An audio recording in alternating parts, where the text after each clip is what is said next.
Assalamualaikum warahmatullahi wabarakatuh. Alhamdulillah Alhamdulillahilladzi hadana li hadza ma kunna linahtadiya laula an hadanallah. Asyhadu an la ilaha illallah wa asyhadu anna Muhammadan abduhu wa rasuluhu wa la nabiyya ba'da. Allahumma salli ala nabiyyikal mustafa Muhammadin sallallahu alaihi wasallam wa ala alihi wa ashabihi ahli sidqi wal wafa, amma ba'd. Fa ya ayyuhal hadirun rahimakumullah, bapak-bapak dan saudara-saudaraku sekalian yang dirahmati Allah Subhanahu wa taala. Alhamdulillah kita dipertemukan kembali oleh Allah Subhanahu wa taala dalam kesempatan ini untuk kita bersama-sama menunaikan kewajiban kita, baik kewajiban salat maupun kewajiban kita dalam tafaqquh fiddin. Dan kita masih melanjutkan kajian kita, yaitu kajian tafsir, dan kita juga masih melanjutkan kajian tafsir surat At-Takwir, yaitu surat ayat yang ke-22 sampai ayat 29. Rahmati Allah Subhanahu wa taala. Ayat 22 ini berbicara tentang pembelaan Allah Subhanahu wa taala terhadap Nabi sallallahu alaihi wasallam dan seruan untuk istiqamah. Rahmati Allah Subhanahu wa taala, Al-Qur'an memiliki pertahanan secara otomatis. Maksudnya adalah ketika ada tuduhan-tuduhan, orang-orang kafir itu melontarkan tuduhan-tuduhan, baik itu kepada Rasulullah atau kepada Al-Quran. Dan Al-Quran ini memiliki atau desain oleh Allah Subhanahu wa taala dengan memiliki pertahanan sendiri atau pertahanan otomatis, sehingga ia membantah setiap tuduhan dengan argumen yang tidak bisa dibantahkan atau tidak bisa dipatahkan oleh lawan-lawannya. Nah, di antara tuduhan-tuduhan yang dilontarkan oleh orang-orang tidak beriman adalah tuduhan kepada Rasulullah sallallahu alaihi wasallam, dan ini tidak hanya kepada Nabi sallallahu alaihi wasallam saja. Tuduhan ini dilontarkan oleh orang-orang kafir sejak zaman dahulu, bahkan sejak zaman Nabi Nuh, yaitu tuduhan bahwa Nabi atau Rasul itu adalah orang gila. Ini tuduhan yang mereka lontarkan sejak zaman Nabi Nuh, Nabi Musa, Nabi Muhammad, dituduh dengan tuduhan gila. Ini yang diserang itu kepribadiannya, fisiknya, bukan yang dibantah, bukan argumennya. Jadi orang-orang kafir itu kalau mereka kalah berdebat itu yang dihina orangnya, fisiknya. Rahmati Allah Subhanahu wa taala. Nah, di antara jawaban Al-Quran yang membantah tuduhan orang-orang kafir itu terdapat dalam surat Takwir ayat 22 ini. Allah Subhanahu wa taala berfirman, "Wa ma sahibukum bimajnun." Dan tidaklah teman kalian yaitu Muhammad bimajnun, dia itu bukanlah orang gila. Muhammad itu bukan orang gila. Ini diantara tuduhan yang dilontarkan oleh orang-orang kafir. Rahmati Allah Subhanahu wa taala. Dan ayat atau surat At-Takwir ini membantah 4 tuduhan yang dilontarkan kepada Rasulullah sallallahu alaihi wasallam dan juga kepada Al-Quran. Maka Al-Quran membantah. Yang pertama adalah anggapan bahwa Rasulullah itu orang gila, maka dijawab oleh Al-Quran, wa ma sahibukum bimajnun, dan tidaklah temanmu yaitu Muhammad itu orang gila. Itu bantahan yang pertama. Kemudian ayat berikutnya Allah Subhanahu wa ta'ala juga memberikan bantahan atas tuduhan orang-orang kafir yang menganggap bahwa Nabi Muhammad itu hanya berhalusinasi saja ketika melihat Jibril. Ya, ini tuduhan orang kafir kepada Rasulullah. Mereka menganggap ya Nabi Muhammad itu hanya berhalusinasi melihat Jibril. Maka dalam ayat ini dibantah, walaqad ra'ahu bil ufuqil mubin, dan sungguh ya dia Muhammad telah melihat Jibril itu di ufuk yang terang, bukan halusinasi, tapi itu dilihat dengan sangat nyata. Ini bantahan kedua. Wa ma huwa 'alal ghaibi bidonin, dan dia bukanlah orang yang kikir dalam menyampaikan hal-hal yang gaib. Tuduhan dituduh juga Nabi Muhammad itu ya tidak menyampaikan hal-hal yang gaib, atau bahkan dianggap bahwa Nabi Muhammad itu sengaja mengarang ya Al-Quran. Jadi dianggap Al-Quran itu karangan Muhammad, atau Muhammad itu suka membuat-buat. Ini dibantah oleh Al-Quran, dan banyak ayat-ayat yang menjelaskan, yang menguatkan bahwa Al-Quran itu tidak dibuat-buat oleh Nabi. Nabi nggak bisa membuat Al-Quran. Ayat yang berikutnya yaitu ke-25, Allah Subhanahu wa taala berfirman, ini membantah tuduhan bahwa Al-Quran itu adalah perkataan setan. Jadi mereka menuduh Al-Quran itu perkataan setan, sehingga Al-Quran membantah, wa ma huwa biqauli syaitanir rajim, dan Al-Quran itu bukanlah perkataan setan yang terkutuk. Ini 4 bantahan ya atas tuduhan orang-orang yang tidak beriman kepada Rasulullah maupun Al-Quran. Jadi ayat ini membantah tuduhan yang dilontarkan oleh orang-orang kafir atau orang-orang Quraisy kepada Rasulullah dan Al-Quran. Rahmati Allah Subhanahu wa ta'ala. Nah, yang pertama adalah bahwa tuduhan Rasulullah Sallallahu Alaihi Wasallam dianggap sebagai orang gila. Ya, ini secara otomatis juga sudah terjawab sebenarnya. Mereka itu tahu, ya, dan mereka itu sudah mengenal Nabi Muhammad Sallallahu Alaihi Wasallam itu sejak masih muda. Bahkan Nabi Muhammad itu dijuluki sebagai Al-Amin, As-Sadiq Al-Amin, ya, orang yang jujur dan terpercaya. Dan mereka itu tahu, ya. Jadi tuduhan mereka bahwa Muhammad itu adalah orang gila itu sudah terbantahkan dengan sendirinya. Bahwa mereka itu sudah bersama Nabi, hidup bersama Nabi itu selama 40 tahun.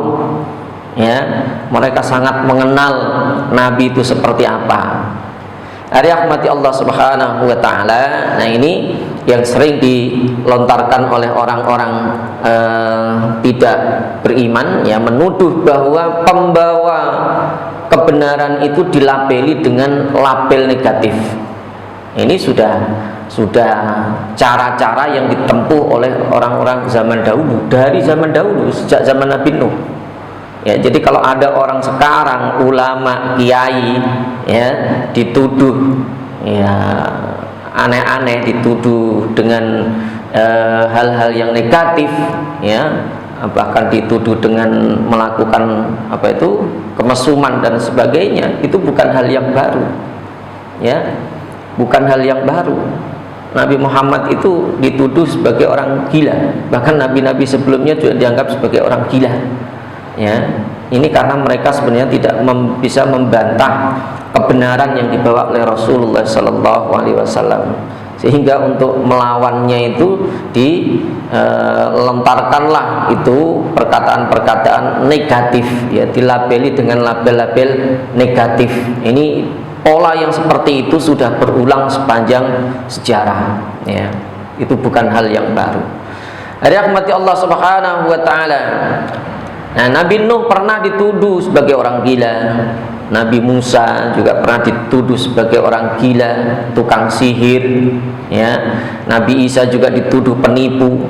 Nabi Muhammad juga dituduh sebagai orang gila, kadang juga dituduh sebagai tukang sihir, ya. Tetapi yang namanya kebenaran itu tidak bisa ditutupi, ya, meskipun itu diserang dengan macam-macam itu, ya, tuduhan-tuduhan yang negatif itu. Rahmati Allah Subhanahu wa taala, hal ini sebagaimana disebutkan oleh Allah Subhanahu wa taala di dalam surat Az-Zariyat ayat 52, kadzalika ma atal ladzina min qablihim mir rasulin illa qalu sahirun aw majnun. Demikianlah, tidak ada seorang rasul pun yang datang kepada orang-orang sebelum mereka, melainkan mereka mengatakan ia adalah tukang sihir atau orang gila. Itu tuduhannya yang dilontarkan oleh orang-orang kafir itu kepada Rasul dan para Nabi Allah itu adalah mereka dianggap orang gila, dianggap tukang sihir, dianggap ngarang kitab, ya. Qala asatirul awwalin, itu hanya dongeng dan sebagainya. Itu tuduhan-tuduhan yang tidak baik yang dilontarkan kepada orang-orang beriman, pada para rasul. Rahmati Allah Subhanahu wa taala. Nah, Nabi Musa di antara contohnya juga. Ya, di dalam Al-Qur'an disebutkan wa bi Musa id arsalnahu ila fir'auna bisultanim mubin. Dan kepada Musa ketika kami, ya, mengutusnya kepada Fir'aun dengan membawa mukjizat yang nyata. Ya, mukjizatnya itu apa? Nabi Musa, ya, tongkatnya bisa berubah jadi ular. Ya, bahkan sungai Nil itu bisa berubah seperti darah. Apa yang mereka katakan? Fatawalla biruknihi. Maka Fir'aun berpaling, ya, dari beriman bersama tentaranya. Waqala, dan dia berkata sahirun aw majnun. Ya, Nabi Musa itu adalah seorang tukang sihir dan dia itu adalah orang gila. Itu yang dikatakan Fir'aun. Jadi tuduhan tukang sihir, tuduhan gila itu sudah, ya, sering dilontarkan kepada orang-orang yang berdakwah di jalan Allah Subhanahu wa taala. Itu kalau ada isu-isu sekarang itu yang isinya menfitnah, itu adalah bukan hal yang baru. Rahmati Allah Subhanahu wa taala, maka Al-Qur'an membantah, ya, mematahkan tuduhan-tuduhan itu dengan mengatakan tadi di dalam ayat At-Taqwa, surat At-Taqwa tadi, wa ma sahibukum bimajnun, dan tidaklah teman kamu itu orang gila. Dan disebutkan juga di dalam ayat lain dalam surat Al-Qalam, ma anta bi ni'mati rabbika bimajnun. Ma, tidaklah anta kamu Muhammad, bi ni'mati rabbika, dengan kenikmatan yang diberikan oleh Rabbmu kepadamu, bimajnunin, itu orang gila. Jadi Nabi itu bukan orang gila. Ini tuduhan yang dibantah oleh Al-Qur'an. Rahmati Allah Subhanahu wa taala. Ini cara mereka itu untuk untuk menghinakan, untuk menghalangi, ya, dakwah orang-orang beriman itu seperti itu. Dalam ayat berikutnya yang membantah tentang tuduhan orang-orang kafir bahwa Nabi itu berhalusinasi melihat malaikat Jibril. Ya, tadi disebutkan walaqad ra'ahu bil ufuqil mubin, dan sungguh Nabi Muhammad itu telah melihat Jibril itu di ufuk yang jelas, yang nyata. Rahmati Allah Subhanahu wa taala, hal ini diperkuat oleh Aisyah radhiyallahu anha. Beliau berkata, ra'a Jibril fi suratihi wa khalqihi sadan ma bainal ufuqi. Ya, dalam sebutnya diriwayatkan oleh Aisyah, Nabi Shallallahu Alaihi Wasallam itu melihat Jibril dalam rupa aslinya, dalam wujud aslinya yang menutupi ufuk. Jadi malaikat itu kalau dia menampakkan wujud aslinya, ya bumi itu akan tertutup, nggak ada apa-apanya bumi itu. Ya kalau ditutup dengan satu sayapnya aja sudah nggak nampak. Ya. Jadi bumi yang besar ini bagi manusia itu nggak ada apa-apanya dibandingkan dengan malaikat. Malaikat itu kalau menampakkan aslinya sangat besar tadi, ya rupa aslinya menutupi ufuk dikatakan. Ya. Hari rahmati Allah Subhanahu Wa Taala, Nabi Shallallahu Alaihi Wasallam melihat pembawa wahyu di ufuk terang, ya bukan mimpi, bukan halusinasi, bukan ilusi. Ya. Dan ini adalah verifikasi empiris yang memenuhi standar tadi ya, diperkuat dengan hadis yang disampaikan oleh Aisyah bahwa Nabi itu benar-benar melihat Jibril itu dalam bentuk yang aslinya. Ada rahmati Allah Subhanahu Wa Taala, bantahan atas tuduhan bahwa Nabi Muhammad itu mengarang wahyu.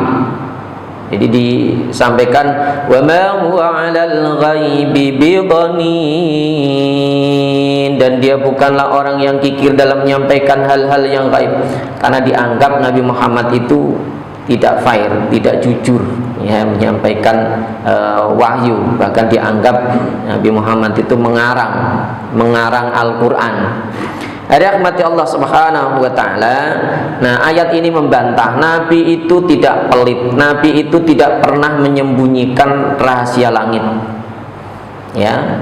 Dan Nabi itu juga tidak mengarang Al-Quran. Apa buktinya kalau Nabi itu tidak mengarang Al-Quran? Ya banyak, ya diantaranya apa? Ya dalam surat Abasa itu Nabi ditegur oleh Allah. Ya, Nabi itu pernah ditegur oleh Allah. Kenapa? Karena mengabaikan Abdullah ibnu Ummi Maktum yang bertanya kepada beliau. Ya, beliau fokus ya berdakwah kepada orang-orang Quraisy pada waktu itu. Padahal bisa saja walaupun orang-orang Quraisy itu didakwai belum tentu beriman. Nah, ini orang beriman sendiri belajar dengan serius, tapi Nabi waktu itu agak mengabaikan, ya berpaling, ya. Nah, kemudian ditegurlah oleh Allah. Itu membuktikan kalau Al-Quran itu dari Nabi Muhammad sendiri, nggak mungkin dia menegur dirinya sendiri, ya, nggak mungkin itu. Ya, dan itu disebutkan. Ya, padahal biasanya kalau orang itu ditegur ya dia tidak akan merasa baik ya di hadapan umatnya. Ini jelas. Jadi ayat dalam surat Abasa wa Tawalla itu adalah surat yang menegur Rasulullah Sallallahu Alaihi Wasallam. Dan juga di dalam ayat yang lain ya disebutkan Nabi itu pernah ditanya, ya pernah ditanya oleh orang-orang Yahudi, yang orang-orang Quraisy ini bekerja sama dengan orang Yahudi. Tapi Nabi tidak langsung menjawabnya. Bahkan ditunggu sampai beberapa hari itu Nabi nggak menjawabnya. Baru akhirnya turunlah ayat. Ya, itu membuktikan bahwa Al-Quran itu adalah ya bukan dari Nabi Shallallahu Alaihi Wasallam. Kalau dari Nabi tentunya beliau bisa langsung menjawab. Ya. Seperti itu. Ada rahmati Allah Subhanahu Wa Taala. Yang berikutnya adalah bahwa Al-Quran itu membantah tuduhan orang-orang kafir yang menuduh bahwa Al-Quran itu dari setan. Wa ma huwa biqauli syaitanir rajim. Ya, dan tidaklah Al-Quran itu ya perkataan atau ucapan setan yang terkutuk. Jadi tuduhan mereka itu ya menganggap Al-Quran itu dari setan. Ya, ini membantah. Ya, Al-Quran itu membantah bahwa Al-Quran itu bukan dari setan. Ada rahmati Allah Subhanahu Wa Taala. Apa buktinya? Ya, buktinya adalah bahwa Al-Quran itu selalu mengutuk setan. Ya, bagaimana Al-Quran dianggap dari setan sementara Al-Quran itu selalu mengutuk setan.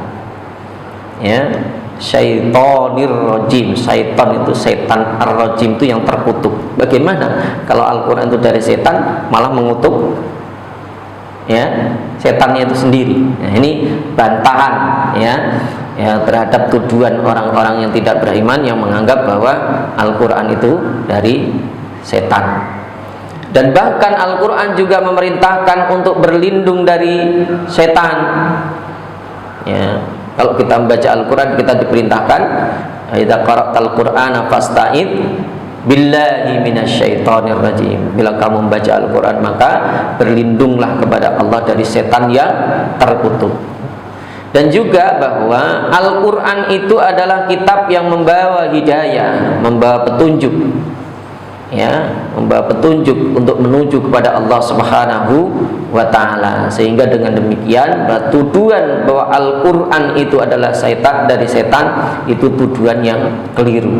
Ya, 4 tuduhan mereka dipatahkan oleh Al-Qur'an. Rahmati Allah Subhanahu wa taala.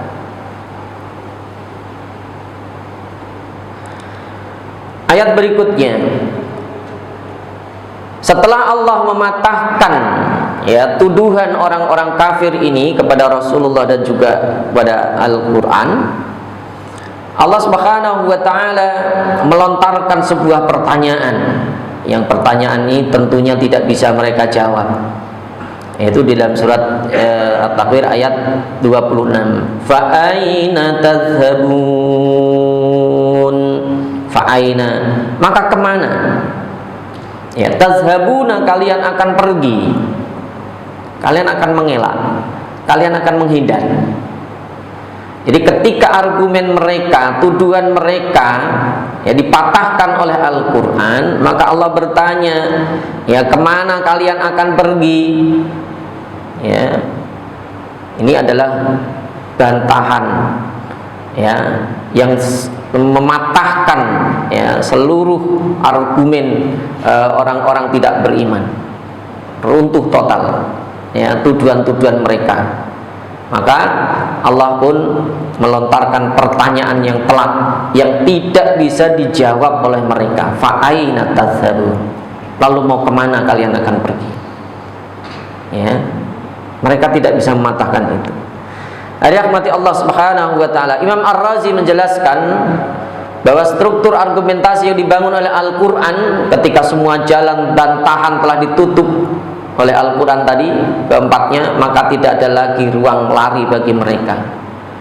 Ya, nggak ada ruang lagi bagi mereka untuk mengelak. Tapi tetap saja ya namanya orang-orang kafir, tetap saja mereka tidak beriman.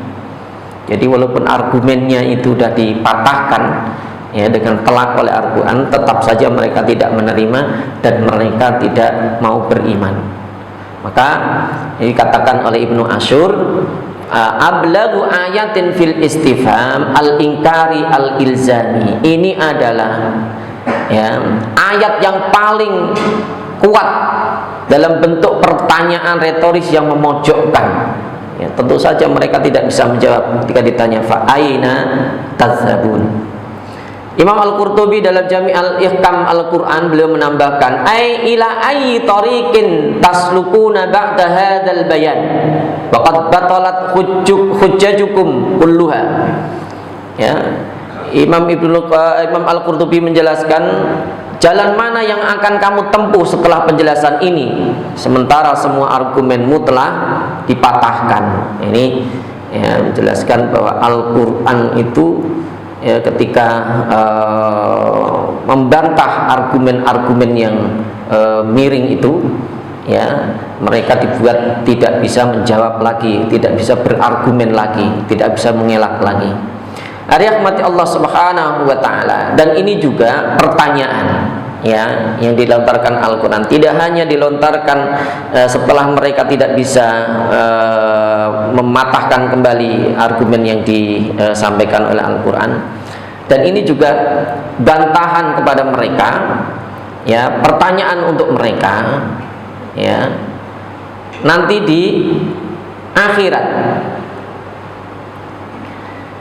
Sehingga di dalam Al-Quran dalam ayat lain itu disebutkan, kalau tadi ini fa'aina tadzhabun, kemana kalian itu kan lari. Artinya mereka itu tidak punya tempat untuk berlari. Mereka itu tidak punya tempat untuk berlindung lagi, baik dalam mematahkan argumen ataupun mencari perlindungan. Jadi orang-orang tidak beriman atau orang kafir itu, mereka sebenarnya tidak punya tempat berlindung. Kalau tahu begitu, kenapa mereka tidak beriman? Itu baru di dunia, belum lagi nanti di akhirat. Ya, kemana mereka? Maka di dalam Al-Quran dalam surat Al-Qiyamah ditanyakan, yaqulul insanu yawma idzin ainal mafar kalla la wazar. Ya, manusia berkata pada hari kiamat, kemana tempat lari? Ya, tempat lari. Jadi orang-orang tidak beriman itu dunia akhirat mereka tidak menemukan tempat untuk menghindar sebenarnya. Gak ada tempat bagi mereka untuk berlindung dalam kehidupan dunia dan akhirat. Ya, dunia tidak beriman, walaupun sudah dipatahkan seperti itu, mereka tidak beriman. Dan belum lagi nanti di akhirat, kemana mereka akan berlindung? Gak ada tempat berlindung bagi mereka. Maka dalam ayat ini dalam surat Al-Qiyamah disebut, ya, yaqulul insanu yawma idzin ainal mafar. Kemana harus berlari? Kalla la wazar, tidak ada tempat untuk berlindung, nggak ada. Nah, inilah ya bagaimana Al-Quran itu menjawab ya harusnya argumen-argumen itu ya ketika dipatahkan itu mereka ya menerima. Tapi namanya orang tidak beriman itu hati mereka sudah ditutup ya dan dikunci dalam kegelapan kekufurannya ya, mereka tidak mau beriman. Ada rahmati Allah Subhanahu wa taala. Nah, pertanyaan ini juga berlaku tidak hanya bagi orang-orang kafir saja, berlaku bagi orang-orang yang beriman yang lalai. Karena ada ya orang-orang yang beriman tapi dia lalai dari ibadahnya, lalai dari kewajiban-kewajibannya, ya. Sehingga mereka ditanya, kemana nanti kamu akan pergi? Ya. Manusia itu dalam kehidupan itu mau kemana lagi? Apa yang mereka cari? Ya, jadi tidak ada tempat berlari bagi mereka kecuali hanya kepada Allah. Ya, nggak ada pilihan bagi mereka. Mau melakukan apa? Kalau mereka tidak mau, ya, berpihak kepada Allah Subhanahu wa taala. Ada rahmati Allah Subhanahu wa taala. Ayat yang berikutnya yaitu ayat ke-27 dan 28, yaitu berbicara tentang universalitas Islam dan juga ajakan untuk istiqamah. Allah Subhanahu wa taala berfirman, in huwa illa dzikrul lil alamin liman syaa'a minkum an yastaqim. Ya, in huwa illa dzikrul lil alamin. Ya, in huwa, tidaklah Al-Qur'an itu illa kecuali zikrun, ya, pemberi peringatan lil alamin bagi seluruh alam semesta. Jadi Al-Quran itu memberikan peringatan kepada seluruh alam semesta. Ya, maksud di sini alam semesta itu menjelaskan tentang universalitas Al-Quran. Jadi Al-Quran itu berlaku untuk semua orang. Ya, zikrul lil alamin, peringatan bagi seluruh alam semesta. Liman sya'a, bagi siapa saja, sa'a yang menginginkan, minkum di antara kalian, ayyastaqim, ya, untuk menempuh jalan yang lurus, jalan istiqomah. Ya, jadi Al-Quran itu adalah merupakan peringatan bagi orang-orang di seluruh alam semesta, yaitu bagi siapa saja yang mereka itu ingin menempuh jalan yang lurus, yaitu jalan istiqamah. Nah, jalan istiqamah itu jalan kemana itu? Yang dimaksud itu adalah jalan menuju Allah. Jadi kalau disebut istiqamah dalam Al-Quran itu ihdinas siratal mustaqim, itu maksudnya adalah tunjukilah kami jalan yang lurus menuju Allah Subhanahu wa ta'ala. Jadi jalan yang lurus itu menuju Allah itu adalah jalan Allah, ya, bukan jalan kekufuran, bukan jalan kemunafikan, bukan jalan kemungkaran dan sebagainya. Yang dimaksud itu adalah al-mustaqim, di situ adalah jalan menuju Allah Subhanahu wa taala. Dan juga makna istiqomah itu adalah konsistensi, ya, di dalam menjaga keimanannya. Maka kalau disebutkan liman syaa minkum, bagi siapa saja di antara kalian itu ayyastaqim, ingin dia istiqomah. Istiqomah dalam iman, ya, istiqomah konsisten dalam keimanan. Hari rahmati Allah Subhanahu wa taala. Nah, di antara keterkaitan antara ayat 25 sampai 27 situ, setelah pertanyaan yang mengguncang liman syaa minkum ayyastaqim tadi, maka Allah menegaskan dua hal yang saling berkaitan, ya. Lalu tadi ditanya, orang nggak bisa jawab, ya, fa aina tazhabun, kemana kalian akan pergi kalau begitu, kemana kalian akan menuju? Maka tentunya tadi dijawab oleh Allah Subhanahu wa taala, in huwa illa zikrun lil alamin. Al-Quran itu adalah pemberi peringatan bagi orang seluruh alam. Harusnya orang itu ketika dipatahkan argumennya, mereka menyadari dan mengakui, ya, Al-Quran itu sebagai, ya, kitab suci dari Allah Subhanahu wa taala. Rahmati Allah Subhanahu wa taala. Nah, di antara bentuk, ya, universalitas Al-Quran ini, bagaimana disebutkan dalam ayat 27 tadi itu, artinya adalah bahwa Al-Quran ini bukan kitab yang bersifat temporal. Artinya Al-Quran ini berlaku sampai yaumul qiyamah, atau Al-Quran ini adalah kitab yang akan selalu relevan dengan zaman, ya, dalam semua keadaan sampai yaumul qiyamah. Ya, ini yang dimaksud dengan makna universalitas Al-Quran. Jadi Al-Quran ini adalah kitab yang disebutkan oleh para ulama, Al-Quran itu adalah mukjizatun khalidatun, mukjizat sepanjang masa. Kalau nabi-nabi sebelumnya itu mukjizatnya temporal, ya, temporal, hanya ketika nabinya masih hidup itu mukjizatnya masih itu berlaku. Tapi ketika nabinya sudah tidak ada, mukjizat mereka itu sudah hilang. Tetapi Al-Quran ini tidak.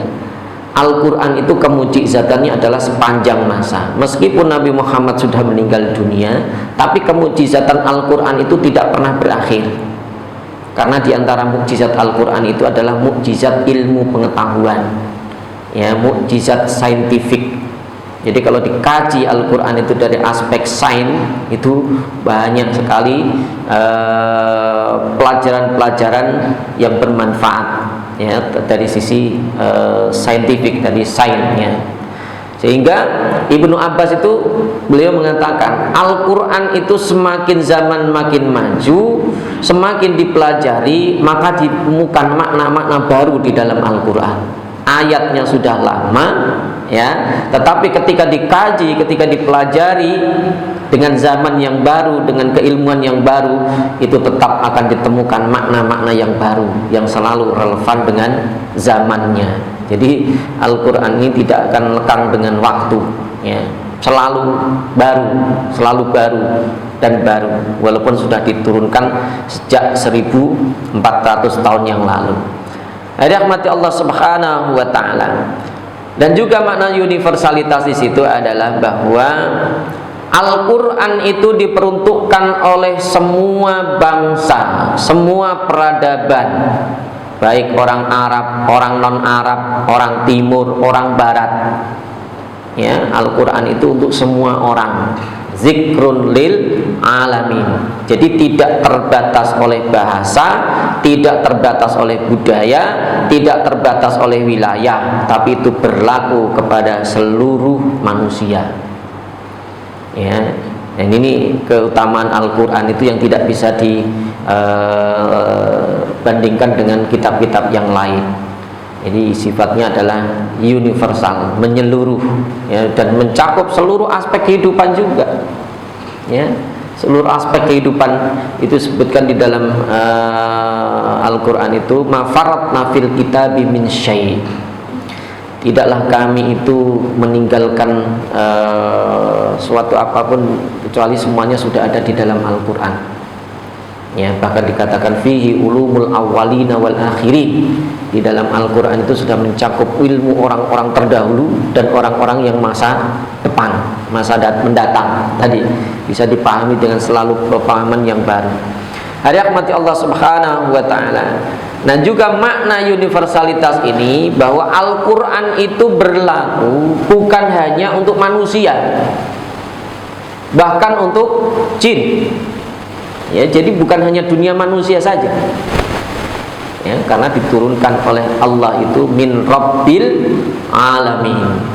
Jadi Al-Quran itu diturunkan oleh Allah, Tuhan semesta alam.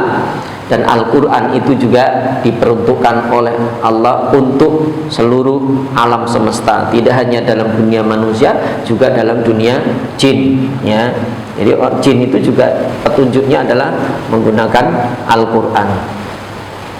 Hari rahmati Allah Subhanahu wa ta'ala.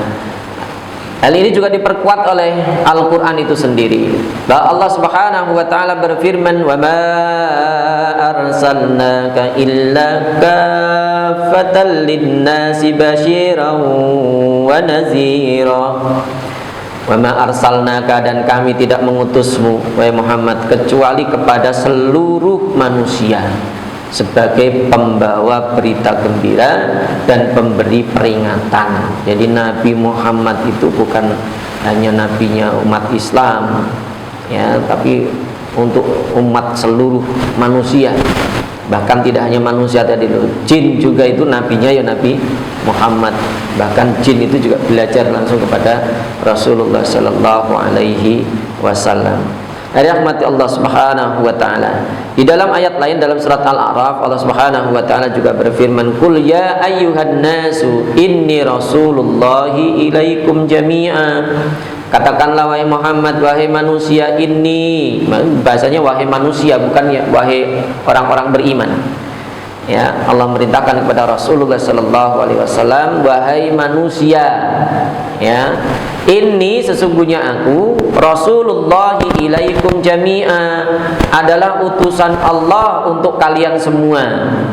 Ya, Nabi Muhammad itu bukan hanya untuk orang Islam saja, ya, tapi seluruh manusia, itu rahmatan lil alamin.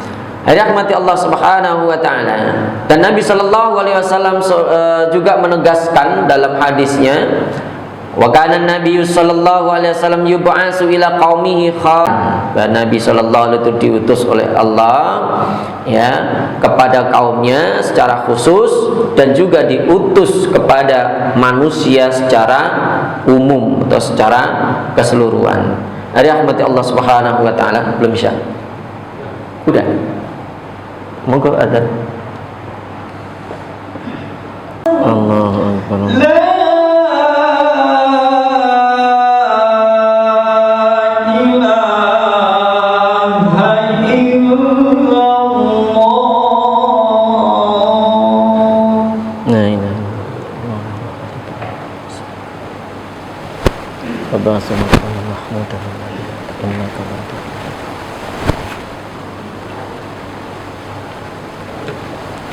Baik, saya lanjutkan sedikit ya. Kemudian ayat terakhir Allah Subhanahu wa ta'ala berfirman, wa ma tasha'una illa ayyasha Allahu rabbul alamin.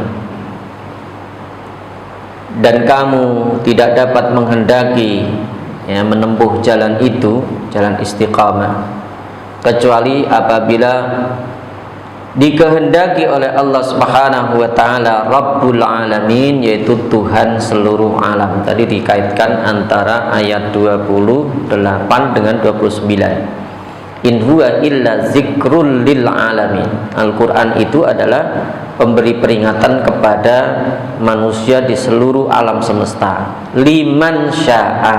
Nah, peringatan bagi siapa? Bagi orang yang mau.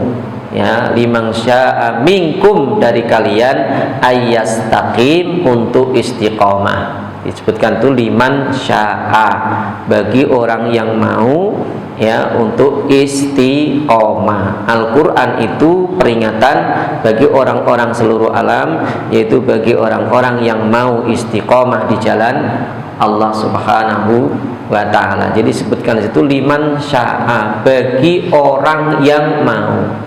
Berarti ada yang tidak mau juga. Maka ini dikuatkan oleh Allah Subhanahu wa taala, wa ma tasya'una, dan tidaklah kamu itu menghendaki, ya, jalan itu, ya, jalan istiqomah tadi, illa ayyasha Allahu rabbul alamin, kecuali jika Allah menghendakinya. Ini menjelaskan bahwa manusia itu di dalam kehidupan diberikan oleh Allah pilihan antara jalan kebaikan dan jalan keburukan. Ya, meskipun ada upaya-upaya tadi, ya, Al-Quran itu memberi peringatan kepada manusia, sehingga di antara mereka ada yang memilih untuk istiqomah di jalan iman, ada yang tidak. Ada juga kita menginginkan, gitu ya, memberikan arahan atau kita berdakwah, mengajak orang, ya, untuk istiqamah, untuk tetap berjalan di jalan Allah Subhanahu wa taala. Tetapi terkadang meskipun kita menghendakinya, kalau Allah tidak menghendaki, maka itu juga tidak akan terjadi.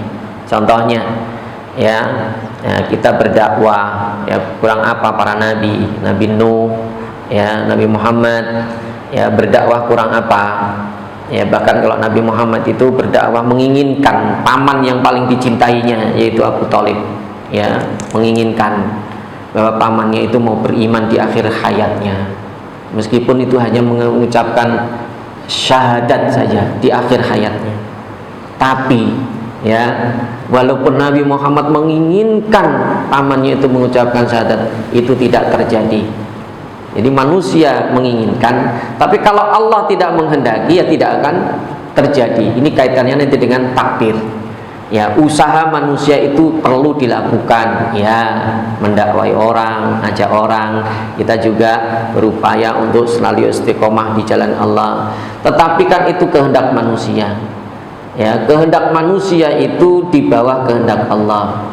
Sehingga yang diinginkan manusia belum tentu terjadi kalau tidak, ya, sesuai dengan kehendak Allah Subhanahu wa taala. Wa ma tasya'una, dan tidaklah kalian itu menghendaki illa ayyasha Allah, kecuali Allah memang menghendaki. Ya, jadi manusia punya kehendak, Allah punya kehendak. Kalau pas kehendak manusia itu sama dengan kehendak Allah, maka terjadi. Tapi kalau kehendak manusia itu tidak sama, tidak sesuai dengan kehendak Allah, maka tidak akan terjadi. Ini berkaitan dengan takdir nanti, ya. Jadi kaitannya itu dengan takdir. Apa yang terjadi itu adalah kehendak Allah, ya. Nah, manusia itu hanya berusaha, manusia itu hanya berupaya, ya, untuk bagaimana dia menjemput takdirnya, ya. Wa ma tasya'una illa ayyasha Allahu rabbul alamin. Jadi ayat 28 dan 29 ini menegaskan bahwa kalau ayat 28 menetapkan bahwa kehendak manusia itu diberikan kehendak bebas oleh Allah. Tadi liman sya'a minkum ayyastaqim. Dan ayat 29 ini menegaskan bahwa kehendak Allah itu adalah kehendak yang mutlak, tidak terbantahkan. Kemudian di dalam ayat 28 itu dijelaskan adalah bagi siapa yang menghendaki jalan lurus, ya, jalan lurus. Nah, kemudian dalam ayat 29 itu disebutkan kamu tidak bisa menghendaki kecuali Allah menghendaki. Jadi kalaupun kita tadi menghendaki akan memberikan hidayah, petunjuk, memberikan arahan meskipun kepada orang-orang yang dicintai, ya, kita menginginkan jalan kebaikan, tetapi kalau Allah tidak menghendakinya maka itu tidak akan terjadi. Dan juga ayat 28 ini menjelaskan tentang isbatul ikhtiyar, ya, menjelaskan tentang wajibnya kita itu untuk berikhtiar, usaha, ya, usaha. Manusia berusaha, Allah yang menentukan. Itulah yang disebut dengan tawakal. Tawakal itu kita usaha, ya kan? Hasilnya diserahkan kepada Allah. Itu namanya tawakal. Yang penting kita usaha dan kita yakin bahwa Allah itu tidak pernah menyia-nyiakan apapun usaha kita. Itu. Hari rahmati Allah Subhanahu wa taala, mungkin ini yang bisa kita sampaikan berkaitan dengan surat At-Takwir. Silakan kalau disampaikan. Ya. Tadi yang yang wa masohibukum bin madun. Wa masohibukum bin madun itu. Ya. Kalau di Indonesia kan kalau sohib itu artinya sahabat ya, nggak mungkin jahat sama sahabat. Kalau di Arab ini kan artinya dianggap bisa juga musuhan sohib ya. Atau gimana? Bisa tolong dieksplor kata-kata sohib ini. Baik. Karena begini, Nabi dengan orang Quraisy itu kan sebenarnya masih ada hubungan saudara, ya. Jadi di antara mereka itu ada yang masih saudara, sanak kerabat, itu maka di situ digunakan apa tadi bahasa sahib, tidaklah teman. Ya, jadi Nabi itu sebenarnya bukan musuh mereka secara apa namanya asal usul, kemudian daerah itu ya memang Nabi itu dari mereka. Jadi Nabi itu dipilih oleh Allah itu ya dari kaumnya sendiri, temannya sendiri sebenarnya. Ya, teman secara manusiawi lah ya. Jadi ini menunjukkan juga tentang tadi universalitas ajaran Nabi. Jadi Nabi itu tidak dikhususkan hanya untuk orang-orang tertentu, ya. Dan apalagi Nabi ini juga berasal dari kaum Quraisy. Dan yang disebutkan di sini sahib di situ adalah orang kafir Quraisy sendiri. Jadi masih satu kaumnya sendiri, bahkan masih ya tadi ada yang temannya, ada pamannya, ada masih saudaranya gitu ya. Ya, maka disebut yang paling bahasa yang paling tepat adalah sahib, bukan musuh gitu ya. Ya, teman, ini bahasa-bahasa dakwah ya untuk merekatkan sebenarnya, untuk menyadarkan mereka bahwa itu temanmu sendiri. Yang dituduh orang gila itu temannya sendiri.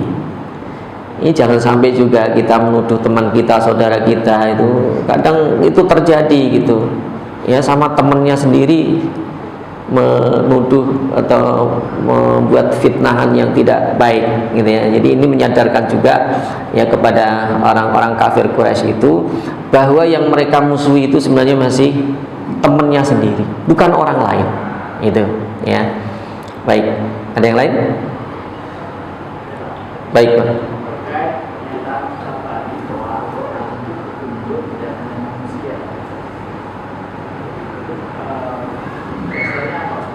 Apa itu, Pak?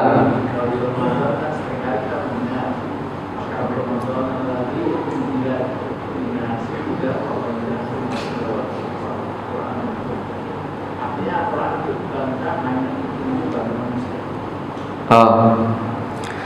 Nanti ada di dalam surat Al-Jin itu kan diceritakan di situ bahwa jin itu belajar Al-Quran juga, mendengarkan ya. Inna sami'na Qur'anan ajaba. Jadi jin itu mendengarkan orang membaca, Nabi membaca Al-Quran itu takjub.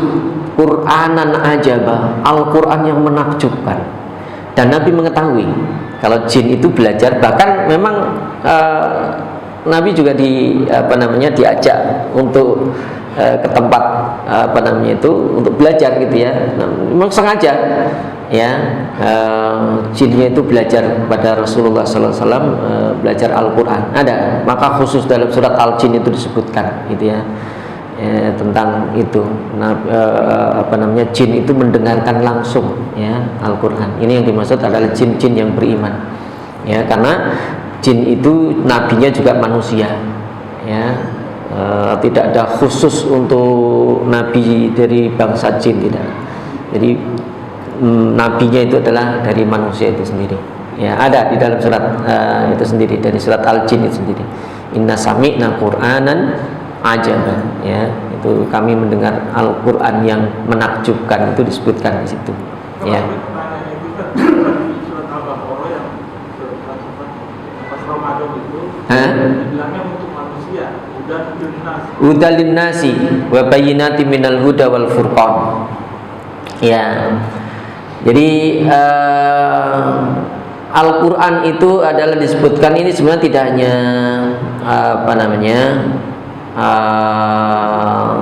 disebutkan petunjuk ya, hudan.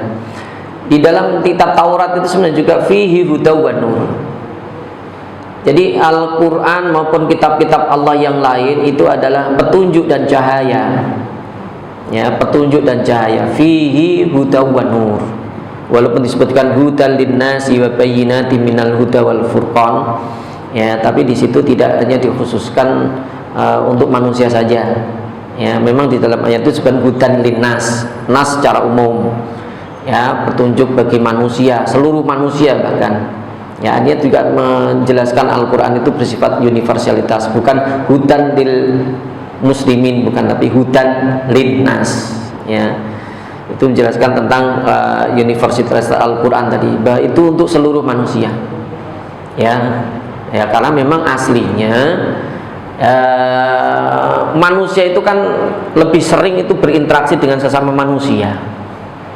Kalau dunia jin itu nanti urusan mereka lah ya, yang mendakwai jin itu kan sebenarnya bangsa mereka sendiri. Tapi kalau secara langsung itu kan interaksi manusia itu tidak dengan jin sebenarnya, karena dunia mereka udah berbeda ya. Jadi lebih ditekankan memang Al-Quran itu pada manusia ya, karena manusia ini yang hidup dalam dunia nyata ini ya, sehingga mereka mau menggunakan Al-Quran itu untuk ya hidayah. Hidayah itu kan petunjuk. Jadi nur, hudan dan nur itu maksudnya adalah sebenarnya untuk kembalinya ke hati ya. Fihi hudaw wa nur, hudan itu juga untuk hati, petunjuk itu yang diberi petunjuk adalah hati, nur itu adalah cahaya untuk hati, menerangi hati. Jadi Al-Quran itu menerangi hati, sehingga orang itu mampu melihat kebenaran. Itu aja sebenarnya ya. Jadi manusia bisa melihat kebenaran, maka dipasangkan hudan wa nur, menerangi hati, sehingga orang itu bisa melihat kebenaran itu, sehingga dia bisa menempuh kebenaran itu. Yang disinari sebenarnya hatinya ya, bukan nur secara fisik yang bagaimana kita lihat ya, tapi yang dimaksud nur di situ adalah hatinya ya.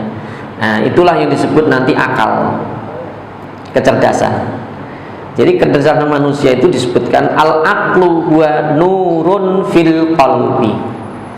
Orang-orang yang dia mau mempelajari Al-Quran, dia akan memperoleh kecerdasan.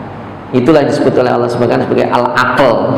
Lahum qulubun ya, kalau orang-orang tidak mau memahami ayat Al-Quran, lahum qulubun la yaqiluna biha, mereka punya hati yang tidak berakal. Nah, karena Al-Quran itu tidak dijadikan sebagai petunjuknya ya, itu sebenarnya adalah sumber inspirasi bagi manusia. Al-Quran itu yaitu kecerdasan hati, yang membimbing kecerdasan hati. Ini Al-Quran ya. Maka orang-orang yang memahami Al-Quran itu disebut cerdas hatinya itu. Baik, mungkin itu yang bisa saya sampaikan, semoga bermanfaat. Kita tutup dengan doa kafaratul majelis. Subhanakallahumma bihamdika asyhadu an la ilaha illa anta astaghfiruka wa atubu ilaik. Assalamualaikum warahmatullahi wabarakatuh.